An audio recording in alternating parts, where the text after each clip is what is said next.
Everybody, good morning or good night, depending on where you are. Thanks for coming again to the Coastal Modeling System Advanced Topics webinar. I'd like to start this webinar today with asking if you can hear me better, because yesterday we had some problems with the audio. Can everybody hear me okay?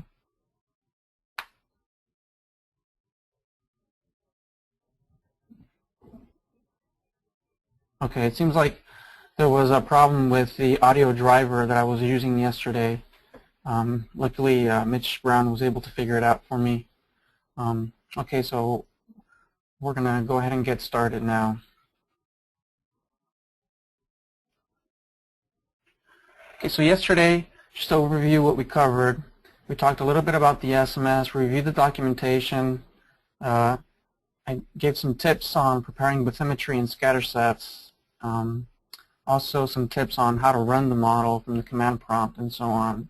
And we started going into the theory of the hydrodynamics and how to change the setup for the hydrodynamics in the advanced cards, or in the card file, I should say. Some of the features can be changed with the normal cards and some are advanced cards. Our definition of the advanced cards is anything that's not supported within the current interface. So some things that are advanced cards now will become standard in the next SMS interface. Today we're going to start off where we left off yesterday with the wind and atmospheric pressure, forcing, and then I'll go into the steering, which is the coupling between the CMS flow and CMS wave. I see that there's some questions already. The questions are kind of distracting to me, but what I like to do is I like to cover a section, for example, finish the outline here that I'm describing, and then between sections, small sections, I'll keep them small, I'll go ahead and read the questions or pause for people to give questions, and I'll answer them. Okay, so after the steering, I'll cover the initial and boundary conditions for hydrodynamics, and then numerical methods for hydrodynamics, and then the surface roller, if we get that far today. Again, the webinar was scheduled for 2 hours each day, but I like to keep it at an hour, maybe 15 minutes. Okay, so just to review, well, before I go on, I said I was going to answer questions.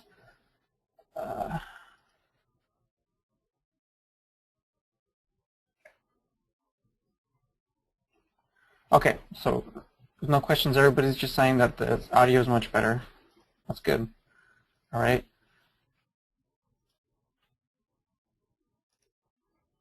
Before we move on, again, the workshop material is on the SERP website. If you go to Tech Transfer Webinars, and the first one is this week's webinar, and there's a link to the CMS Flow data folder, the CMS Wave data folder. We won't be using the CMS Wave folder, I think, and a link to the user's guide, which is the PDF file that I've been using for the webinar. Okay, so let's get started.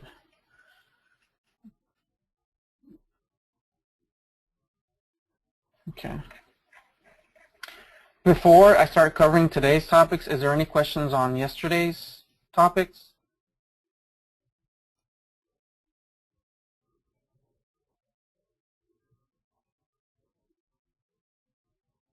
No? Okay, then wind. Okay, right now in SMS 11, the interface only supports spatially constant wind fields. So the user specifies a wind curve of velocities and directions, and the directions are in the convention that they're coming from. So there's a little place in the interface where it describes the convention. So winds from the north are 0 degrees, and from the south 180 degrees.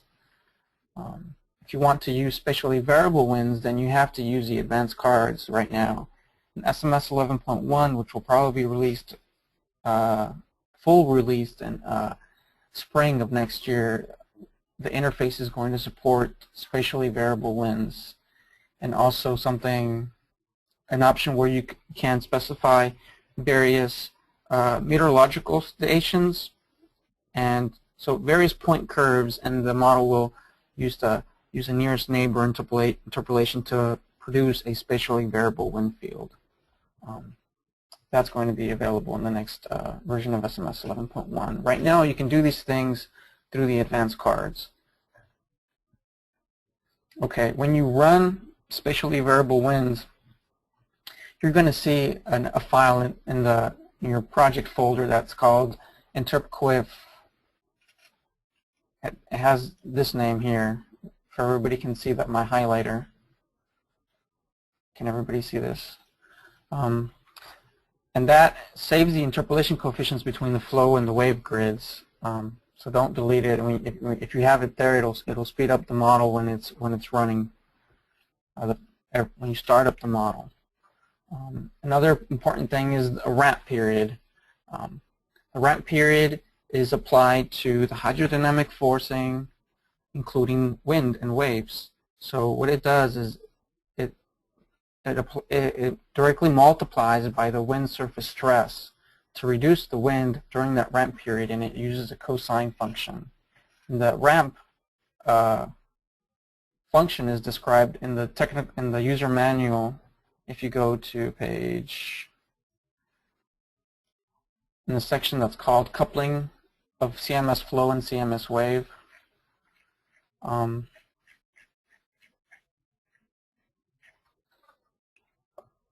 Oh wait, I'm sorry. I was in chapter 4. Wrong chapter.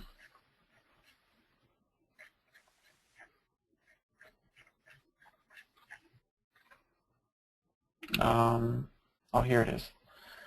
So it's basically a cosine function, and if you specify a ramp period of, let's say, 24 hours, then it takes that amount of time for all your forcings to reach full, I guess, potential. And this is applied to the wind forcing as well. Okay. All right. Let's talk about the theory. Okay, what are the equations for the wind surface stress? This is the equation here. We have the atmospheric pressure, the drag coefficient, and the winds. One recent thing that we've added is the option to choose either an Eulerian or Lagrangian reference frame. This equation here. Okay, so normally people use the Eulerian reference frame, so it's referenced to the solid Earth.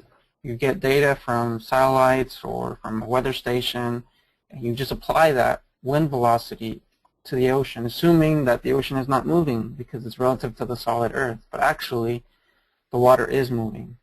And so the Lagrangian reference frame takes into account the current velocity, and that's this part here. Gamma sub W is simply a toggle or switch that turns on or off the Lagrangian reference frame. It's either 0 or 1. And the way you choose the reference frame is with an advanced card that's called Chapter 4, Wind and Atmospheric Pressure.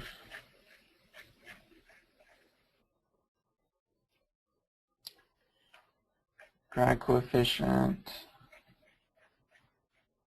here. Okay.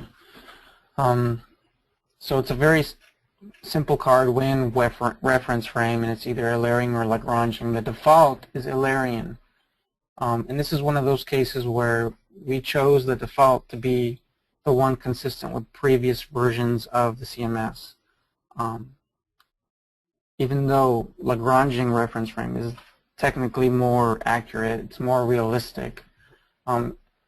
And some people say that this is really important, that they swear by it, the ocean circulation, the modelers, that it gives differences of up to 30% in the current fields.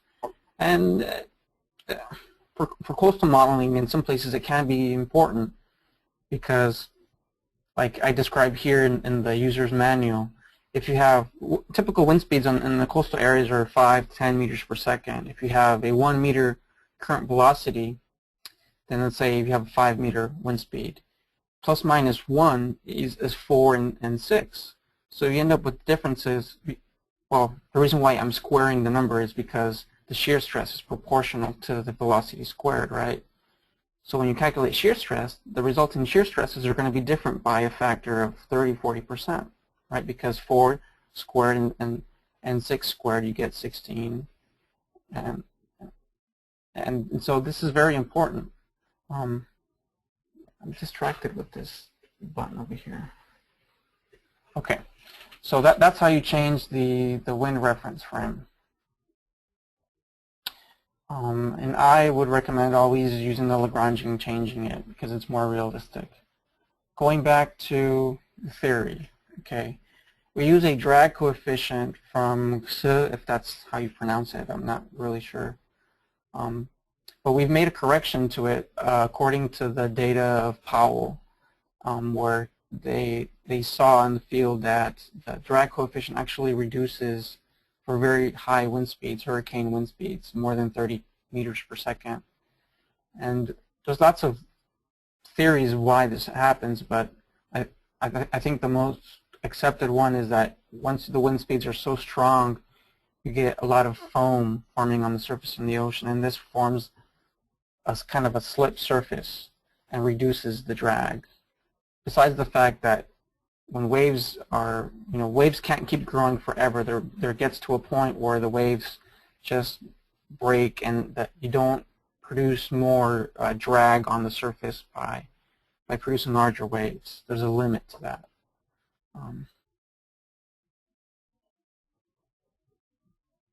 Let me see if there's any questions.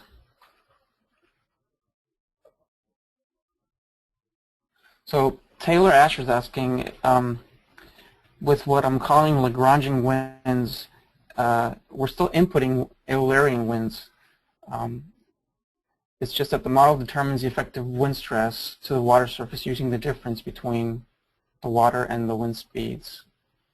Yes, and the easiest way to understand this is by going to the user's manual, chapter 4, which is the user guide, and the section on wind and atmospheric pressure.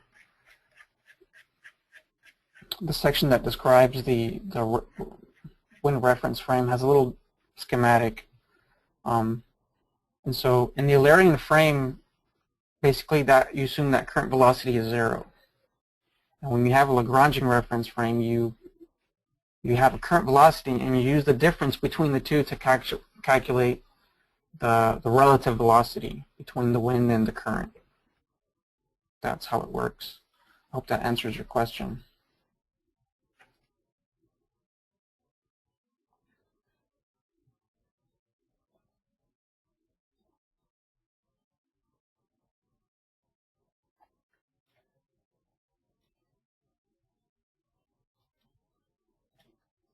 Come on. Okay. And so going back to the drag coefficient, I think that's done. The other thing is the model wants to have, or for forcing, it wants to have the wind speeds at an elevation of 10 meters. If you have data, especially weather station data from other elevations, and you need to convert them. And we can do that internally by you give an anemometer height, it's called in the interface, and that's the Z elevation, and then it uses this simple formula to convert that to a 10-meter elevation. You can also do this yourself outside of the software. Okay. Now going back to the user guide part.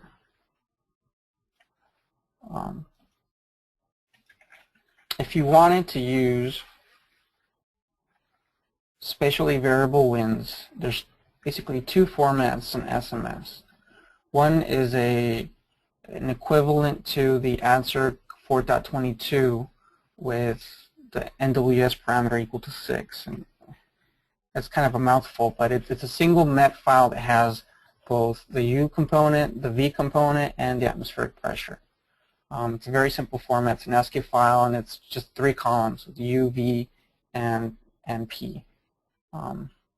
The units are meters per second for velocities, and the winds are in millibars.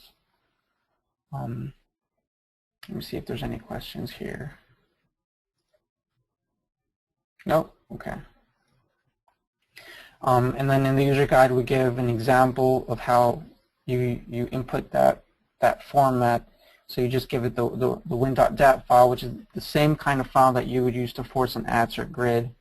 And then the grid parameters. This line is also the same as the format that ATSRC uses.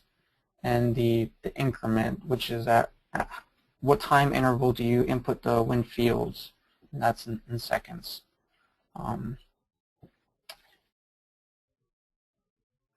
Okay. One important thing is that the wind is assumed to start at the start of the CMS simulation. They have to start at the same time because there's no reference time in the wind data file or even in the input cards. Okay. Oh, I'm sorry. So the atmospheric pressure has to be in pascals for this. That was wrong. It's a good thing I have it there. And the other format that we support for spatially variable winds is the ocean weather wind file. In this file, most people outside of the Army Corps probably won't use it. But inside of the Army Corps of Engineers, we use this file a lot for storms because we get the storm wind fields from a company called Ocean Weather, and they have their own format. Okay, so that's why we have that. And then the format consists of a .pre file, pressure file, a .wnd for the wind speeds, and then another file for the coordinates, a .xy file. So it's pretty straightforward.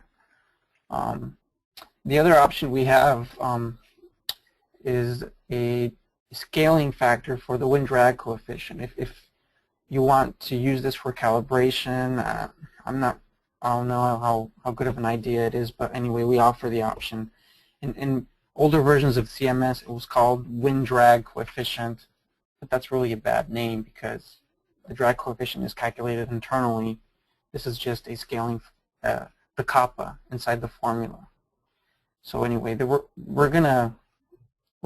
are going to eliminate this card in future versions of SMS and only support this one, which is wind drag coefficient, wind drag scale factor, which makes a lot more sense, right? Because calculate a drag coefficient and then you multiply it by a scaling factor. That's what it does, and that's okay. So there's some questions here. Is there a sheet that provides the formatting and indentation of the variables in those input files? The format is in the user manual, right? There's examples in there. As far as indentate, are you talking about the cards or the files? Okay, because the files, they just need to be space delimited. They don't need to have a certain, they're not fixed format, okay? As far as the cards, they are also free format. As long as you have things separated by spaces, then you're good to go. ATSRC is the same way. For example, this card where you specify the parameters for the wind grid, the wind is given on a grid. As long as you have spaces between the card and then each entry, then it's fine. It'll read it perfectly fine. Hope that answers your question.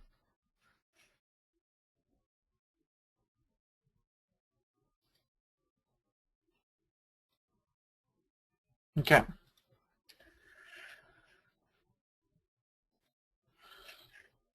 So that's how we do spatially variable winds. And in the workshop documentation, there is a folder that's called Ocean Weather that has an example of an ocean weather file. If you have winds that are in other formats, you can convert them yourself to the ocean weather format and then use that. The nice thing about the ocean weather format is that it has a time reference, unlike the single meteorological file. There's also a folder with a simple wind curve.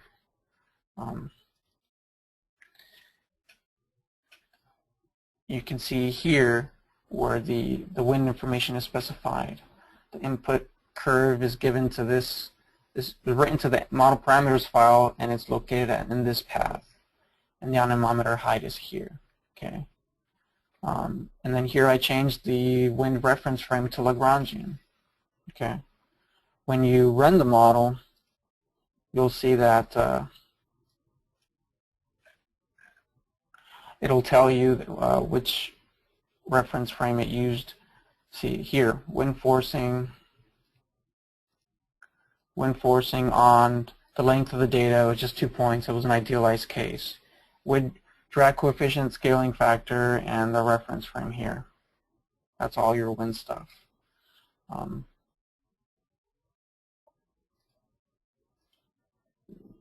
Okay, I think that's it for wind. So I'll take some questions on wind now. If not, I'll move on to the next topic.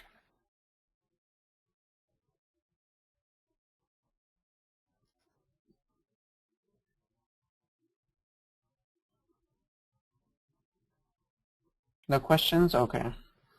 Then let's move on. So going back to Chapter 2, Hydrodynamics, the next topic is, actually we didn't cover wave radiation stress. Well, wave radiation stress is pretty simple. They just come from the wave model. They're calculated in the wave model using this formula. And we interpolate them onto the flow grid. That's all there is to that. Boundary conditions, there are several types of boundary conditions. The simplest one is the rigid wall boundary condition. And we use a log law function that is appropriate for both smooth and rough conditions. So it calculates this non-dimensional distance from the wall, and also a roughness height, non-dimensional. K sub S is the wall Reynolds number. Okay. And the only option the user has for the wall friction is to turn it on or off. Everything else is automatic. The Nicarazzi roughness, K sub S, is calculated using the local roughness. So from that cell, the one that you specify as input, basically. Well, may specify manganese N as input, but it uses that to calculate a roughness height, and it applies that to the wall. Okay. The other type of boundary condition is the flux boundary condition. And CMS uses a conveyance approach to the flux boundary condition, and that's used for distributing the flux across the whole boundary. Because in the interface, the flux is given as a total discharge, right? And because each cell across that cross-section may have a different depth or manganese N, you want to distribute it in a more natural way. And the most common approach to do that is this conveyance approach that takes into consideration the local water depth and the manganese N at each cell. Okay, and that's always done. That's not user definable, or the user cannot modify that. One other important thing to mention here is that in the implicit model, I talked about this last week, a positive discharge is into the domain and negative discharge is out of the domain. For me, that's just the most logical way to do things. The explicit model uses another convention where the positive discharge is in the positive coordinates of the local grid, so the I and J directions, right? Also, the flux boundary condition has to be normal to your grid. So it assumes that the incoming velocities are normal to the grid.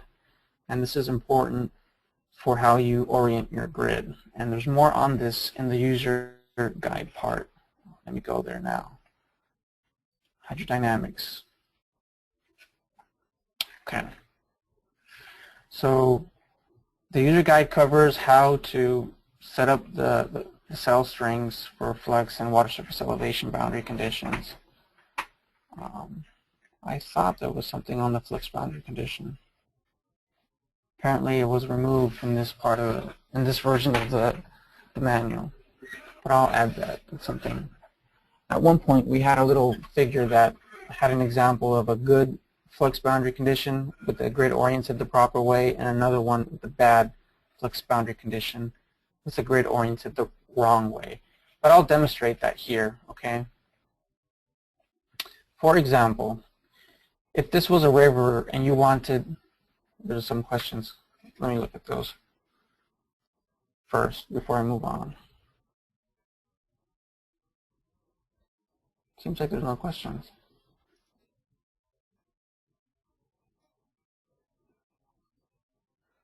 Am I missing something here?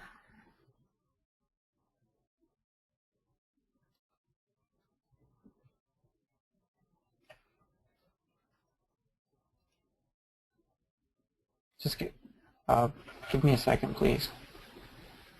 Okay. My screen is flickering. This software, my graphics card doesn't like this software. Let's say this was a river that was coming down and you wanted to apply flux boundary condition. It would be a bad idea to apply the flux boundary condition here. You can't do it like that. Okay, this is not good. You want to apply it. You will want to orient your grid so that it would be in this direction, oriented with the river. If you can't change the grid orientation because your project area is somewhere else and you want to leave it that way, then the best is to move your boundary to another part of the river. Okay, and I have an example of that.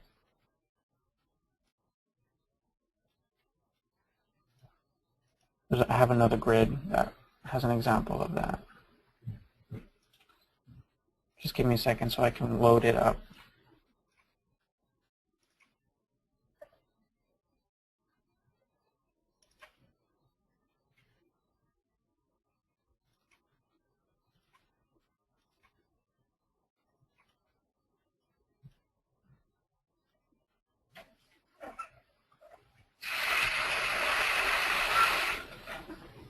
Okay. So this is a good example because I applied the river boundary condition here. Oh, actually for this case we didn't apply a boundary condition. We tried it with and without the flux boundary, but the river discharge was just so small that it didn't make a difference. So we decided to leave it out. But let's say I wanted to include it. The way I would do that is I would click here and then double click there and apply the boundary condition there, a flux boundary condition. Okay? Everybody's an advanced user, you know how to do this. Well, so what I see sometimes people do, which is not the best, is to cut your domain here and apply the boundary condition there somehow. That's not good. This one is not right. Even if all of these were inactive cells, having your boundary there is not good. You want your river to be oriented with your cell faces. Okay, that's how that works. Let's go back to the user manual. The other simple type of boundary condition is the single water level time series boundary condition, and this is standard in the interface. So if you have measurements from a pressure gauge somewhere and you want to apply those as a boundary condition, you would do it this way. Let me check before I move on to this topic. Let me check if there's any questions. There is. Okay.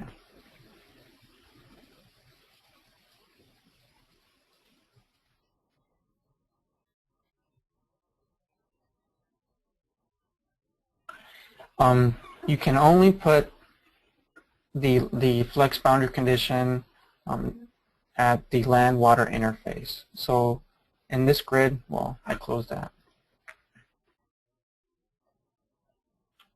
That was a good question.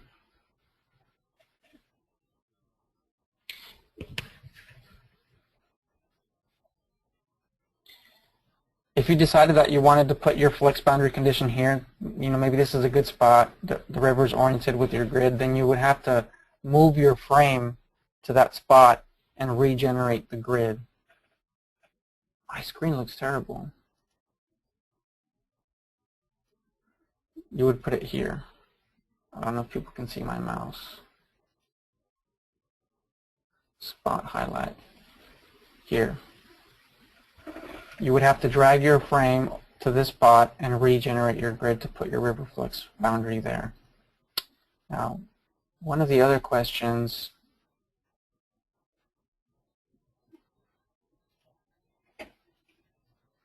is about structures, and we are adding structures to the CMS now. Right now it's only available through the advanced cards, and it's not described in this version of the CMS User's Manual because it's so new. If you have a project where you want to use structures, we can work with you. We're currently in the process of publishing some technical notes on that. We've done some wiki notes on that in last year and the year before.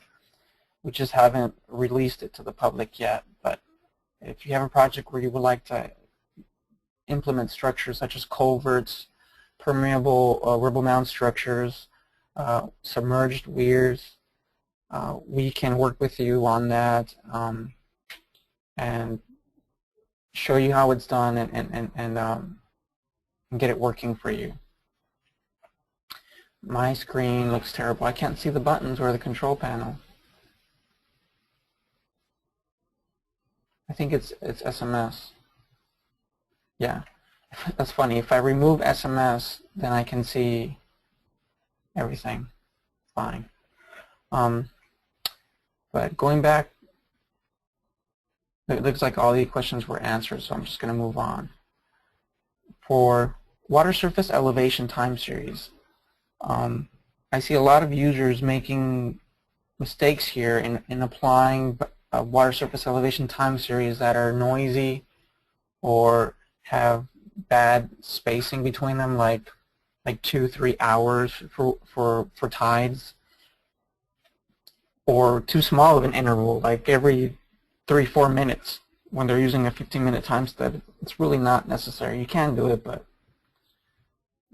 to me it doesn't make sense.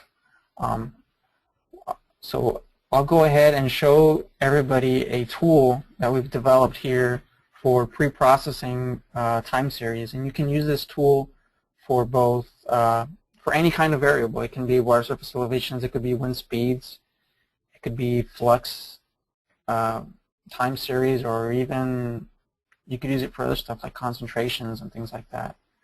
So I'm going to go into MATLAB. Well, before I do that, actually, let me point you to where you can download this utility. Okay, if you go to the SERP Wiki website, the main page is here. Okay, if you scroll down, on the lower right-hand side, there's a section called Utilities. Under Downloads, you click on that, and the very first program or utility is Filter 1D, which is the utility I'm talking about. You can download it as a MATLAB script or as an executable. I'll be running the MATLAB script here because if I have MATLAB on my machine, I might as well do it that way. It's faster. So I'm going to show you how to pre-process water level time series for Shark River. That's the case that we're working on. Okay, I'm just waiting for this to load.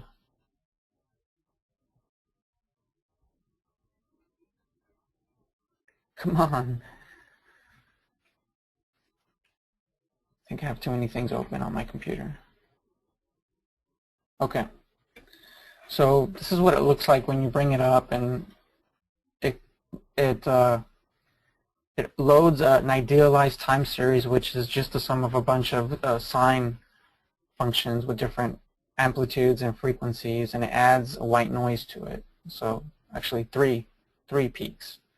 And you can do the utility, the focus of it is filtering, so removing noise from time series, and it uses a windowed sync filter. So you can choose different windows here. You can make it low pass, high pass, band pass. Since for this case we're interested in filtering high frequency noise, we're going to do low pass. We're going to pass the low frequency energy. And then you can change cutoff frequencies. I'm going to do the length of the filter affects how sharp the curve is. Okay.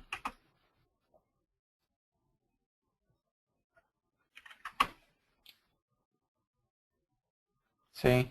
So in this case, I removed only one of the components of the signal. All right, but I'm going to go ahead and load the real time series.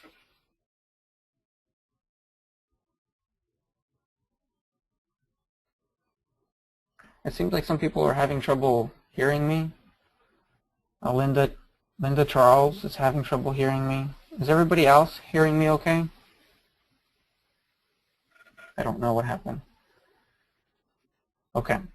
I'm going to go ahead and load the time series for this webinar.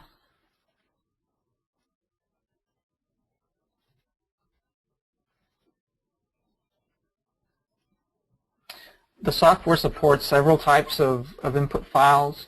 It supports the SMS files, the TSD, which is time series data file, and the XYS file, which stands for XY series file.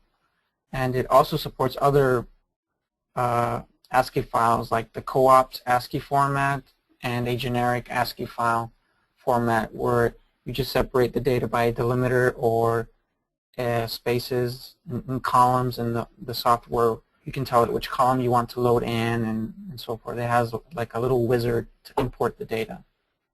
Okay, in this case I have an XYS file which I'm going to bring in. And at first glance, the file looks to be okay. You know that this is an amplitude spectra with frequency, with respect to frequency. And at first glance, it looks okay. But if you zoom in the data, you see that there's a lot of noise actually. And in the menu, I can turn on the line markers. It helps view the data better. And you can also see that there's some outliers. There's some spikes in the data. And so if you wanted to use this for model forcing, you would really need to remove those spikes and filter the data. And we're going to do that now. Okay. So I would just click Apply, and it would filter the time series. I can adjust the cutoff frequency so that I don't remove the signals, the part of the signal that I want, and I remove enough noise. For this case, I think 0.12 is a good cutoff frequency, but still I have those spikes. I need to remove. And one of the tools is a find outliers, an automatic way of finding the outliers. If the points are obvious enough to you that you can see that they're outliers, you can delete them using the edit menu and say, I want to delete this point here. You click on it once, selects it. If that's the one you want to delete, you click on it again and it'll delete it. When it deletes the point, it'll interpolate it from the neighboring points linearly. Once you're done deleting points, you right-click and you exit that tool. But let's say I want to automatically find all the outliers. I can say find outliers, and it has two criteria for detecting outliers. One is the maximum absolute value of the residuals. The residuals are the differences between the raw data and the filtered data. So you can imagine that where you have an outlier, that difference is very big, like in this case, the difference between the red and the blue line. The other criteria it uses is the second derivative. The second derivative is basically the curvature of the data. Where that curvature is high, that's an indicator that you have an outlier.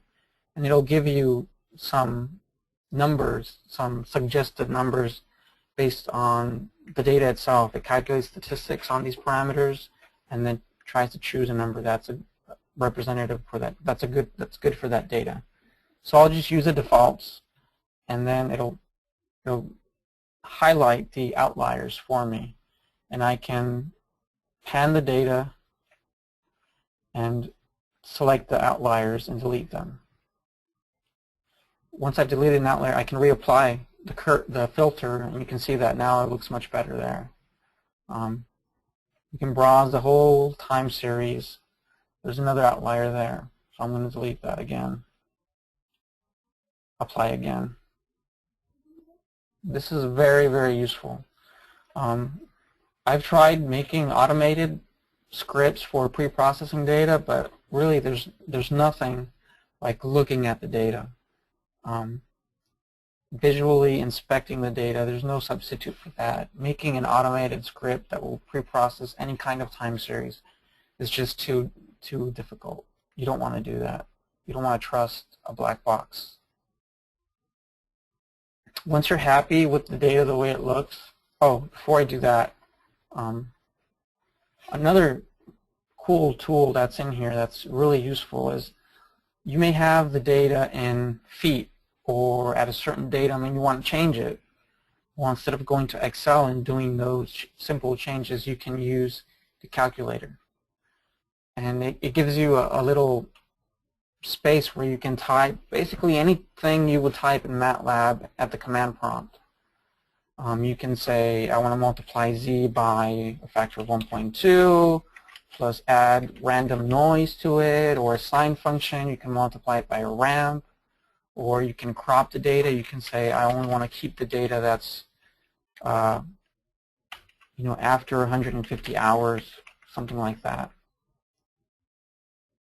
See, so it crops the data.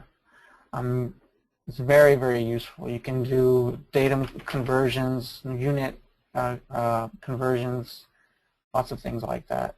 And instead of doing this in Excel, and you can export the data in an SMS format that you can directly bring in to force the model to. So I always recommend using this tool for preparing time series for SMS, for forcing CMS. Before I move on, is there any questions on this little utility?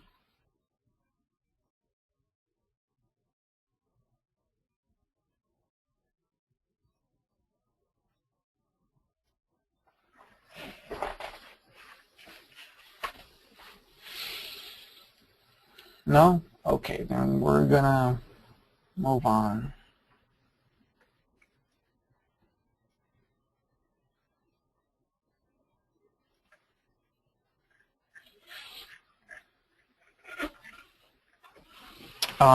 Some users asked last week about extracted water levels from other models, and there's an example of that in the workshop material under the folder CMS flow. There's boundary conditions and nested. There's a case where the nested grid is forced with both water levels and velocities, and another one where it's forced with only velocities. So it's really straightforward. I'm not going to go into all the details of this. It's just selecting in the interface, unless people want me to. I see there's some questions. Okay, so someone was asking if there's other types of time series that can be filtered with the utility. And yeah, the utility doesn't really know what the data corresponds to, if it's current velocities, water levels, or anything. It treats it independently of what kind of data it is. So you could process almost any kind of time series with that. If you have winds, for example, a lot of times wind is very noisy. What I recommend you do is that you convert it into vectors. So you have the U and V components of the wind, and then filter those, and then convert those back to the speed and direction. So it has the limitation that you can only work with one data, one vector, one scalar data set. You can't work with vector data like wind. That's the only limitation it has. When you filter data, you need the data to be at regular intervals. So every time you bring it in and you filter it, it'll interpolate the data onto a linear interval. And if it's not spaced at regular intervals, it'll tell you, most of the data looks like it's at this interval. Do you want to use this interval? Or you can change that. That's a user. It prompts you for that interval. I didn't show, but one of the other tools is resampling and interpolation.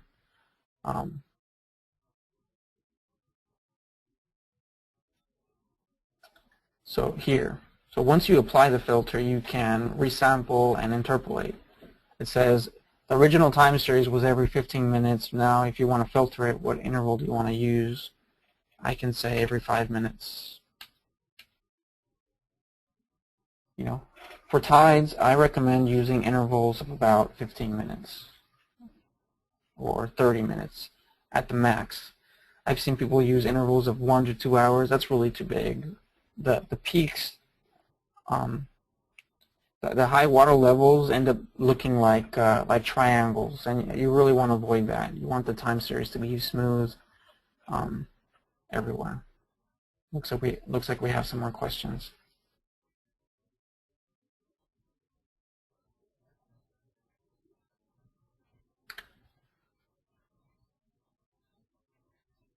Or someone has raised their hand.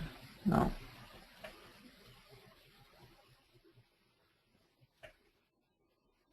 Fran, Wei, I see that you raised your hand. Did you have a question?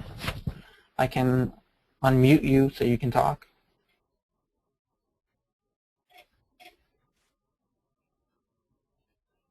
For time interval. The question is, for time interval, if you're modeling a groin, would the time step need to be 10 minutes? The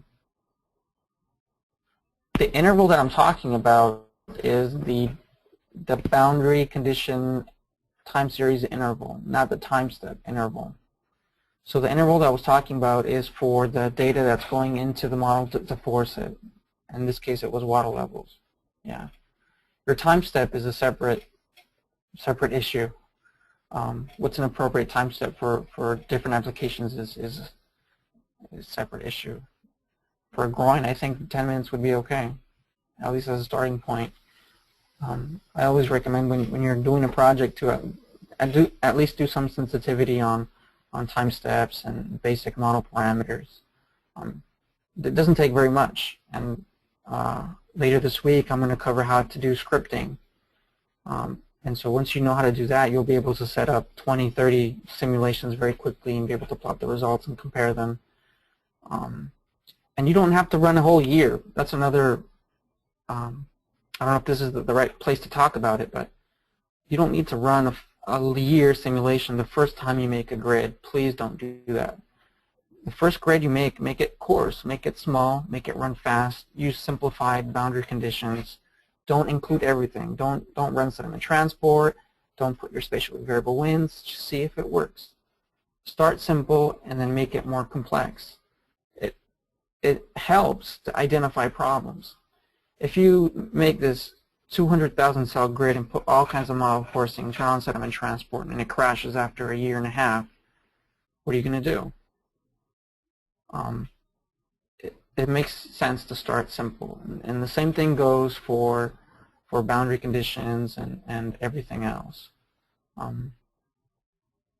For sensitivity, you only need to run a couple of hours, maybe not a couple of hours, but a couple of days, maybe a week, in order to see how sensitive your results are to a certain parameter, like maybe the time step or bottom friction. And that doing sensitivity runs at the beginning of a project will save you a lot of time, and it will give you a lot more confidence in your results. You may be happy you may think that your results are okay, and then you change a parameter, turns out your results are much, much better. And you wouldn't have found that otherwise. Okay, so I think we're done with this filtering tool. And also, we're currently making a web-based version of this tool. One thing we realize is that a lot of people don't have MATLAB and they don't like using these large executables, and so we are going to make a web-based tool. Going back to the user's guide. Title constituent boundary conditions. Okay.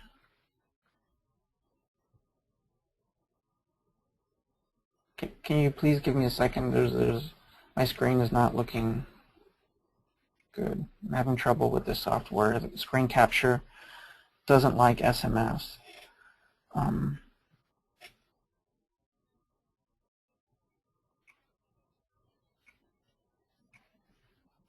Okay.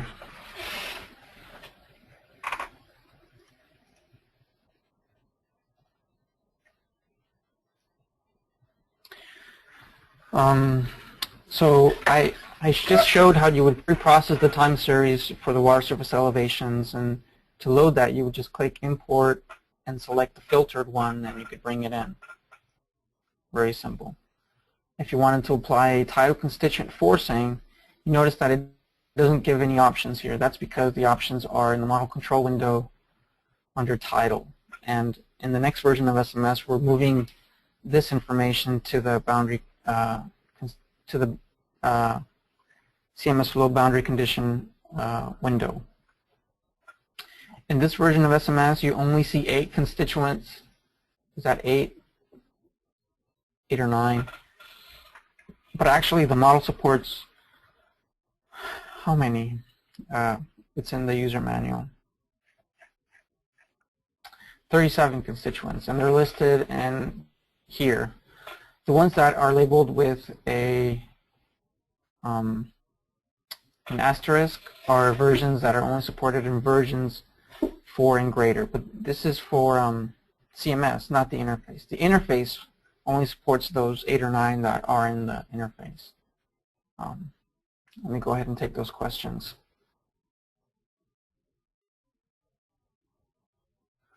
So the question is, what is the effect of the imposition of water level with a cell string on the wave setup and wave-induced current? That's a very, very good question, because coastal morphodynamic models have a problem with water surface elevations if you don't adjust for the wave setup in the near shore. Okay, and the way we handle that is described in the Chapter 2 section for boundary conditions. Okay, basically we applied the formulation described by Reed and Militello, this paper here, and what it does is the water surface elevation that you specify, that single time series, is constant along that whole cell string. But in the near shore, where you have wave setup, it adds the wave setup to that forcing water level time series. Okay, and that avoids having these recirculation cells or instabilities in the near shore. That's how it's done. Let me see if there's any other questions.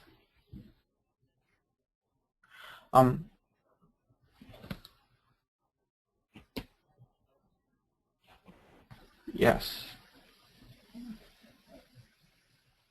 As far as the current velocities, are calculated at the cell face with a momentum interpolation technique, and we've done a lot of testing with this boundary condition for field and laboratory cases, idealized cases, and it's pretty robust. We only have issues if your bathymetry or your grid alignment is not good. And by not good, let me explain some more. Okay, so this is that flow grid. Let me bring another for Shark River Inlet, but I want to bring in another one. Viscosity. I want to bring in this one.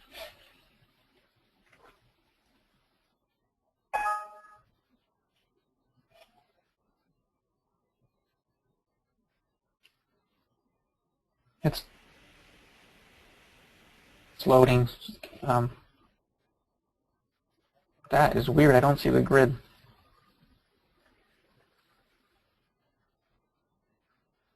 SMS rotated the grid for me. Awesome. SMS.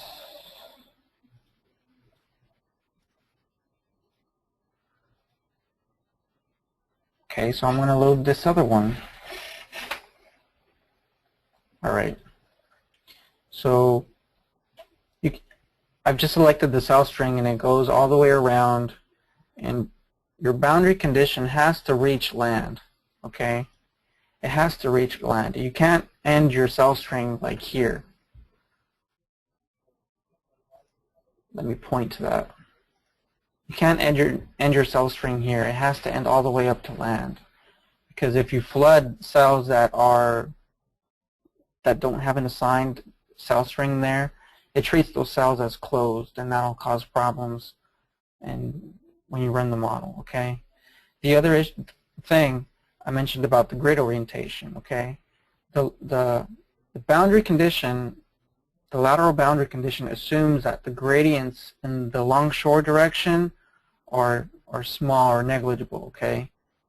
And that's only the case when you have a well-developed longshore current, and that happens when your contours are relatively straight. You don't want to put your lateral boundary in the middle of a groin, for example, or where you have very sharp changes in bathymetry, because that'll cause problems. Like in this groin field for Shark River inlets, you see a lot of rip currents and recirculation cells.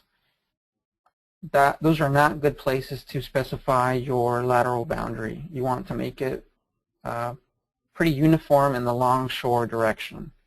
Even if you need to modify your bathymetry, if you don't have a good place to put your boundary with your bathymetry, extend your boundary further and modify the bathymetry there so that you don't have any boundary problems. It's better to push your boundary further and modify the bathymetry than to bring it in closer in a place that's not good for your model and it's going to make it crash. Okay. As long as your boundaries are far away from your project site, doing that, modifying the bathymetry is not a problem. Okay. What will be a problem is if you have instabilities. And one thing you see here is that I coarsened the resolution in this area, and that was for the same reason that I wanted to have smooth bathymetry there. I didn't want to have a lot of noise in there that would cause problems at the boundary. That's why I did that. I did the same at the northern boundary of this domain. Looks like there's some questions, so I'll go ahead and take those at this point.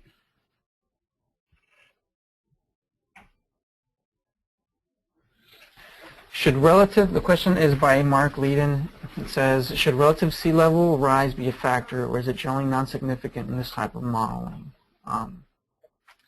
You can add sea level rise, as Hong Hai said, to your boundary conditions, but if you're talking about the rate of change of the sea level rise for your simulations, you have to simulate a very long period. If it's just an offset, then that's very simple to do, right? That's not a problem. We do that. We've done that for projects. And if you're trying to simulate a hypothetical case in like a 100-year storm, then you would want to consider various sea level rise scenarios. And we've done that for projects.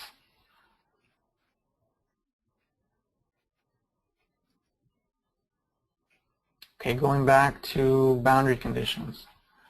As I mentioned, when you specify a single water level boundary condition, it adjusts for the waves and the wind setup at the boundary, so it doesn't produce recirculation cells. but as I mentioned, the inflow current velocities are estimated with the momentum interpolation technique, which assumes that the gradients in the alongshore are relatively small. Okay. Another way of specifying that boundary condition is what we call the cross-shore boundary condition, and this is something that's only available right now in the advanced cards, I believe. Let me check on that. Yes, it's not in the interface. And the workshop material that we've provided has an example of what the cross-shore boundary condition looks like, and let me go ahead and show that here so I can talk about it.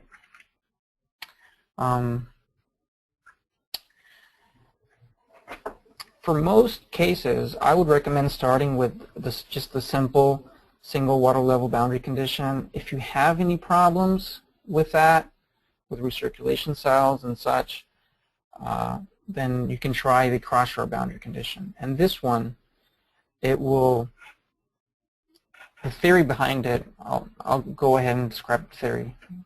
Okay, it's easier that way. So Chapter 2, section on boundary conditions, there's a section for cross-shore boundary condition. And basically, it's solving a simplified form of the governing equations, again, assuming that the gradients in the alongshore are small. So water levels are calculated, current velocities are calculated with this momentum equation.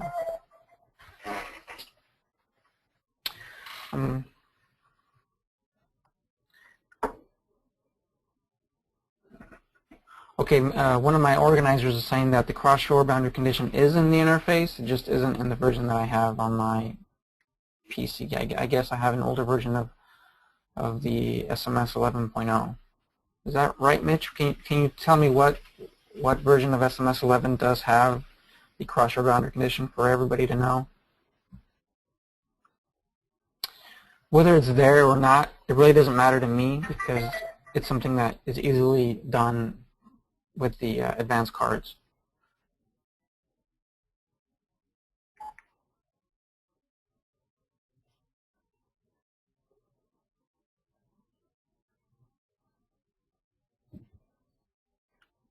I'm waiting for Mitch to answer. Okay. So as I was mentioning about the cross-shore boundary condition, for the inflow velocity itself is this momentum equation, and for the water level, cross-shore water level, it solves this equation.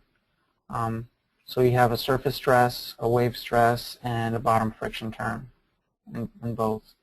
And this equation this method is more accurate in terms that it's solving an equation to calculate the inflow velocity instead of using the internal information. It's better specified.